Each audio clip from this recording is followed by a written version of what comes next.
नमस्कार विद्यार्थी मित्रांनो, सर्वनाम या व्याकरणाच्या प्रकारात पुन्हा एकदा तुमचे स्वागत।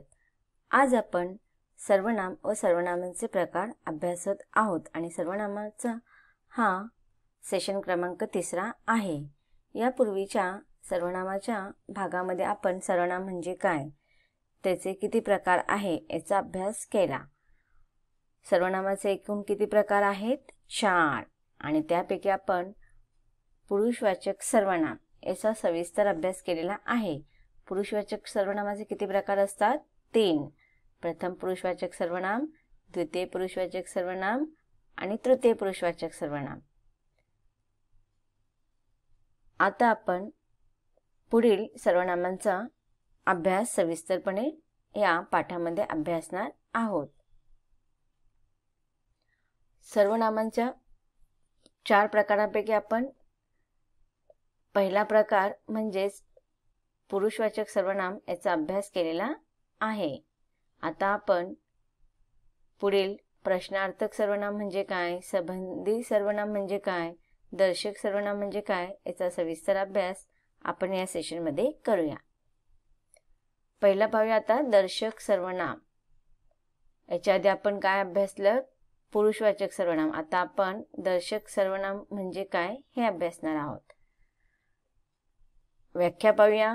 जवळची किंवा दूरची वस्तू दाखवण्याकरता जे सर्वनाम वापरले जाते त्यास आपण दर्शक सर्वनाम असे म्हणतो।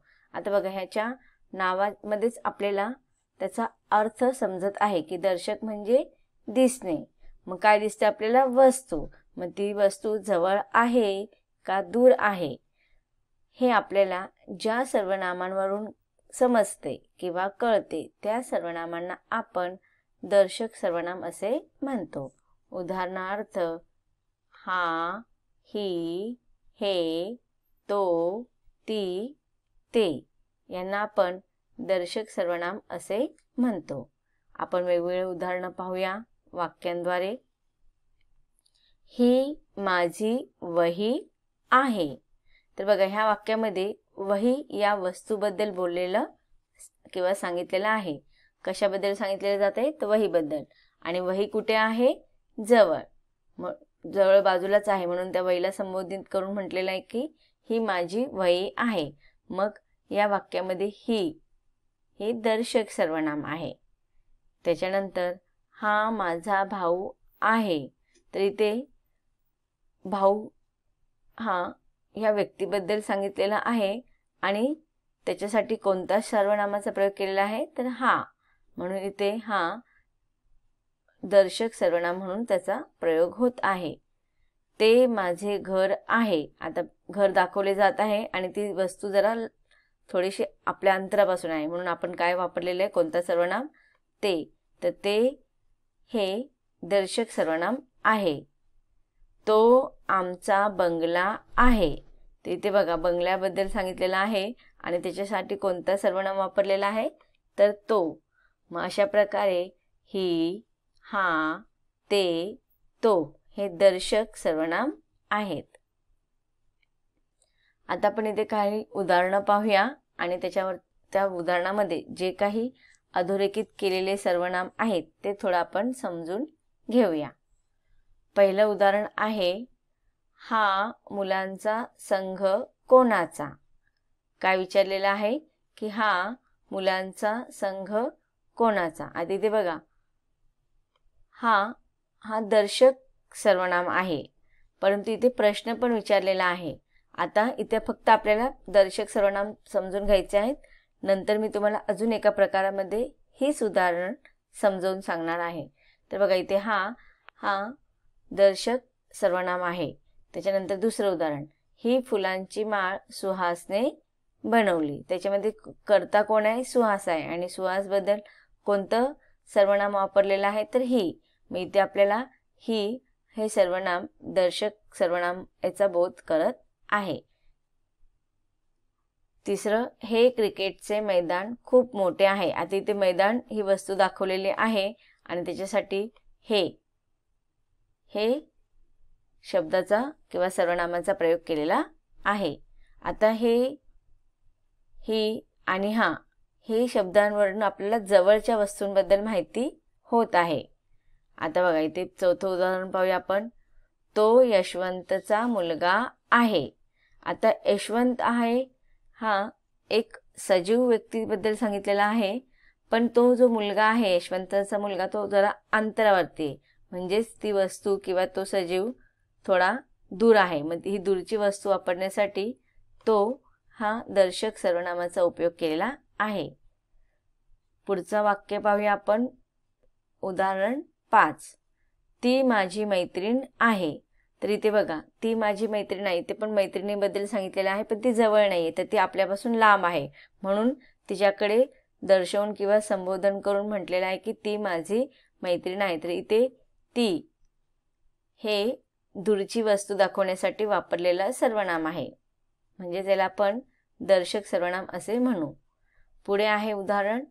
ते सर्व खेळाडू आहेत. इथे पण बघा आता ते हे दर्शक सर्वनाम आहे, परंतु ते दूरची वस्तू दाखवण्यासाठी वापरलेला शब्द आहे किंवा सर्वनाम आहे. 7. तिला कोणी मदत केली. आता आपण हे कोणी नंतर समजून घेऊया, आता फक्त आपल्याला दर्शक सर्वनाम समजून घ्यायचंय. तर इथे काय सांगितलं की तिला कोणी मदत केली.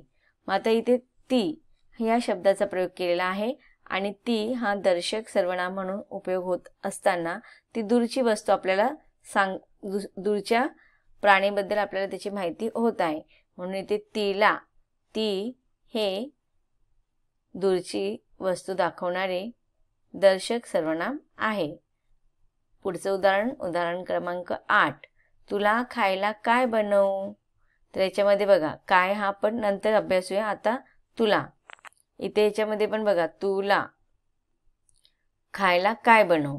तर इथे ही जवळची वस्तू आहे किंवा मग लांबची वस्तू पण आपण म्हणतो की तुला खायला काय बनवू, म्हणून इथे तू हे काय आहे दर्शक सर्वनाम. त्याच्यानंतर 9वं उदाहरण. हा रुमाल कोणाचा आहे. तर पहिला आपण बघूया हा ही जवळची वस्तू दाखवलेली आहे की रुमाल जवळ आहे आणि आपण उचलून बोलतो की हा रुमाल कोणाचा आहे, म्हणजेच ही जवळची वस्तू दाखवणारी दर्शक सर्वनाम आहे. तर या उदाहरणामधून आपण दर्शक सर्वनामांची उदाहरणं अभ्यासलेले आहेत आणि याच्यामध्ये दूरची वस्तू पण आपल्याला संबोधणारे दाखवणारे दर्शक सर्वनाम आहेत आणि लांबची किंवा जवळची अशा दोन्ही प्रकारचे दर्शक सर्वनाम म्हणून उपयोग केलेले सर्वनामांचे उदाहरण आहेत. हा, ही, हे, तो, ती, ते हे वेगवेगळ्या वाक्यांमध्ये उदाहरणामध्ये आलेले दर्शक सर्वनाम आहेत. हा, ही, हे शब्दांनी जवळची, तर तो, ती, ते या शब्दांनी दूरची वस्तू, पदार्थ किंवा प्राणी दाखवले जात आहेत. तर हे झाले दर्शक सर्वनाम. आता आपण पुढचा प्रकार पाहूया सर्वनामाचा, संबंधी सर्वनाम. आता याची व्याख्या समजून घेऊया. वाक्यात पुढे येणाऱ्या दर्शक सर्वनामांशी संबंध दाखविणाऱ्या सर्वनामाला संबंधी सर्वनाम असे म्हणतात. आता इथे काय सांगितलेलं की वाक्यामध्ये जे काही दर्शक सर्वनाम येतात त्या दर्शक सर्वनामांचा संबंध दाखवणाऱ्या पुढच्या सर्वनामाला आपण संबंधी सर्वनाम असे म्हणतो.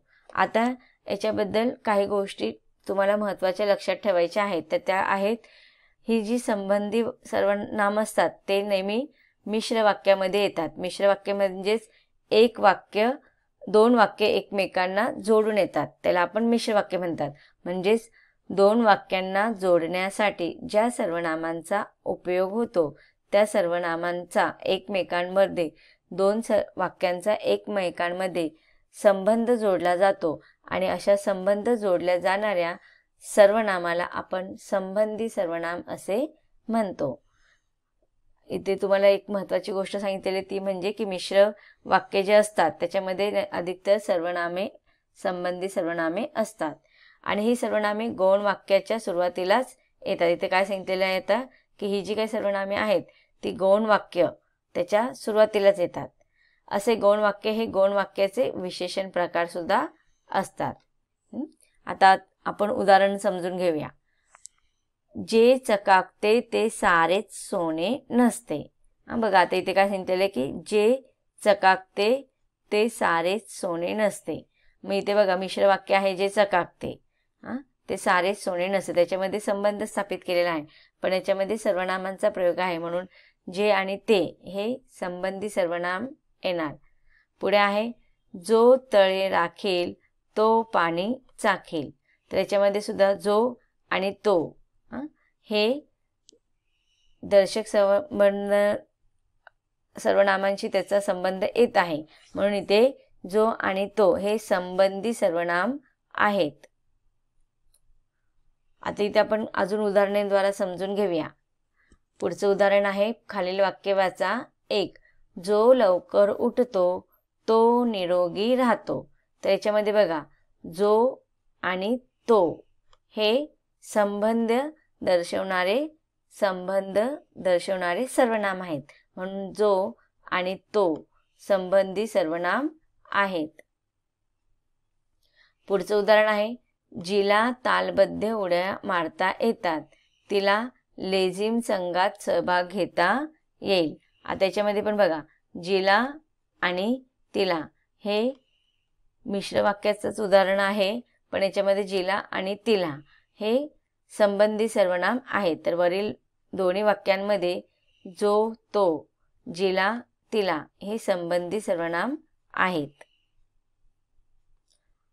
खालील वाक्यातील संबंधी सर्वनामे अधोरेखित करा. तर आता इथे आपल्याला संबंधी सर्वनाम ओळखून त्याला अधोरेखित करायचं आहे, म्हणजेच अंडरलाईन करायचे आहेत. तर पहिलं वाक्य बघूया.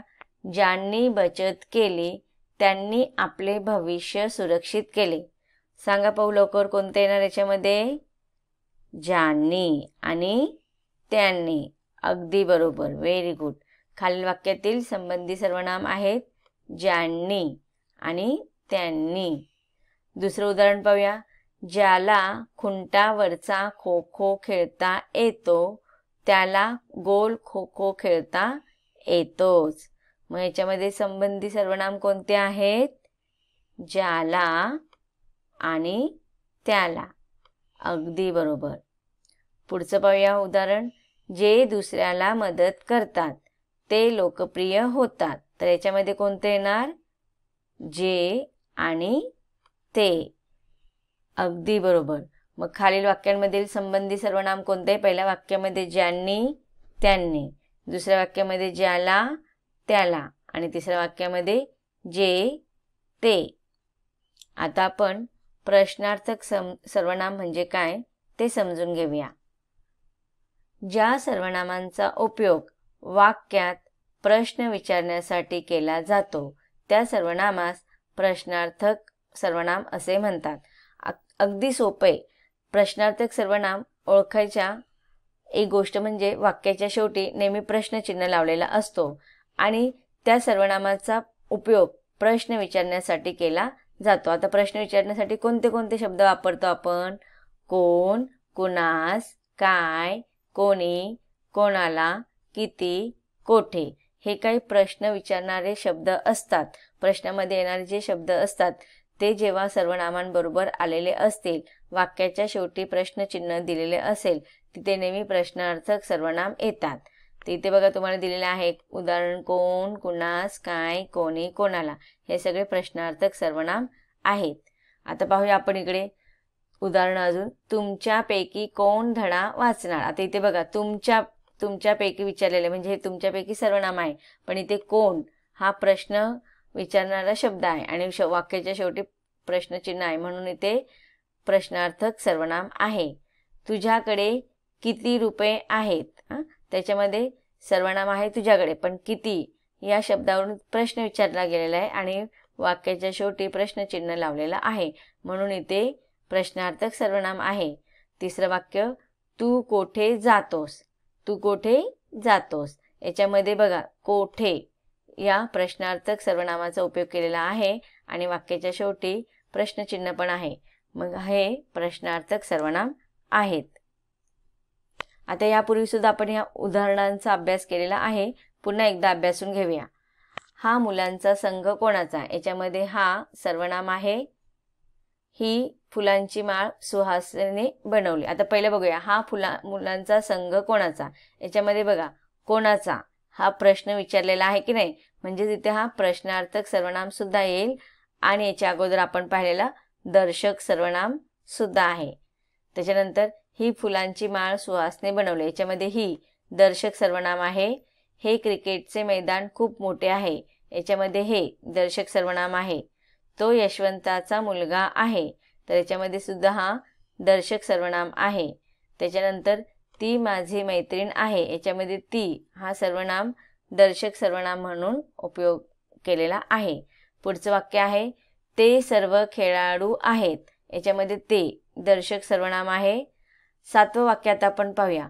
तिला कोणी मदत केली. आता तिला याच्यामध्ये दर्शक सर्वनाम आहे, पण इथे कोणी हा शब्द वापरलेला आहे आणि कोणी हा प्रश्नार्थक शब्द असल्या कारणाने आणि वाक्याच्या शेवटी प्रश्नचिन्ह असल्या कारणाने इथे प्रश्नार्थक सर्वनाम म्हणून त्याचा उपयोग होतो. पुढचं वाक्य आहे तुला खायला काय बनवू. आता इथे तुला हे दर्शक सर्वनाम आहे, परंतु इथे काय हा प्रश्न विचारलेला आहे आणि वाक्याच्या शेवटी प्रश्नचिन्ह सुद्धा आहे, म्हणून इथे तुला हे दर्शक सर्वनाम असले तरी प्रश्न विचारल्या कारणाने तो प्रश्नाबरोबर आलेला आहे, म्हणून इथे प्रश्नार्थक सर्वनाम म्हणून तुला या सर्वनामाचा प्रयोग केलेला आहे. पुढचा आहे हा रुमाल कोणाचा आहे. तर याच्यामध्ये पण बघा हा दर्शक सर्वनाम असला तरी इथे कोणाचा आणि वाक्याच्या शेवटी प्रश्नचिन्ह आहे, म्हणजे कोणाचा हा प्रश्नार्थक सर्वनामाचा प्रकार आहे, परंतु हा दर्शक सर्वनाम असला तरी प्रश्नार्थक सर्वनामामध्ये त्याचा प्रयोग झाल्याने इथे हा प्रश्नार्थक सर्वनाम म्हणून याचा उपयोग होत आहे. तर विद्यार्थी मित्रांनो, आता आपण जे उदाहरणं पाहिले त्याच्यामध्ये हा, ही, हे, तो, ती, ते ही सगळे दर्शक सर्वनामे आहेत आणि हा, ही, हे ह्या शब्दांनी जवळची, तर तो, ती, ते या शब्दांनी दूरची वस्तू, पदार्थ किंवा प्राणी दाखवला जातो. त्याचप्रमाणे कोणी, काय, कोणाला ही प्रश्नार्थक सर्वनामे आहेत आणि या प्रश्नांच्या उत्तरातून नामे मिळतात. ही नामांबद्दल असलेली सर्वनामे आहेत, त्यांच्या आधारे प्रश्न विचारता येतो. तर विद्यार्थी मित्रांनो, अशा प्रकारे आपण सर्वनामांचे विविध प्रकार अभ्यासलेले आहे. आता आपण पुढील सेशनमध्ये सराव करणार आहोत. धन्यवाद.